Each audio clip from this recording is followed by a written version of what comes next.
महाराष्ट्राच्या जनतेच्या मनात आहे ते होईल. मनसेशी युती करणार का या प्रश्नावर उद्धव ठाकरेंचं मोठं वक्तव्य. आता संदेश नाही थेट बातमी देणार असल्याचं वक्तव्य.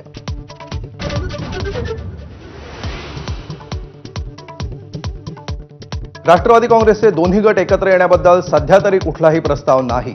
राष्ट्रवादीचे प्रदेशाध्यक्ष सुनील तटकरेंची माहिती. तर अजित आणि शरद पवारांमधील भेटीमध्ये गुप्त अजेंडा नसल्याचाही दावा.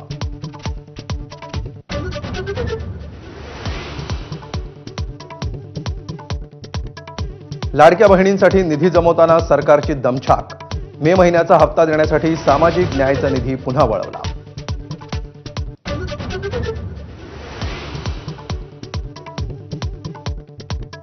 मिठी नदी उपसा कथित गैरव्यवहार प्रकरणी मुंबईत 15 ठिकाणी ईडीची छापेमारी. बॉलिवूड अभिनेता डिनो मोरियाच्या घरासह आरोपी अनिकेत कदमच्या घरावर छापे.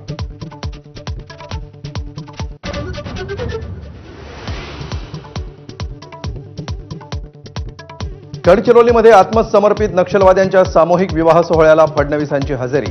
कार्यक्रमादरम्यान थेट जनतेमध्ये जात मुख्यमंत्र्यांचा आदिवासी बांधवांशी संवाद.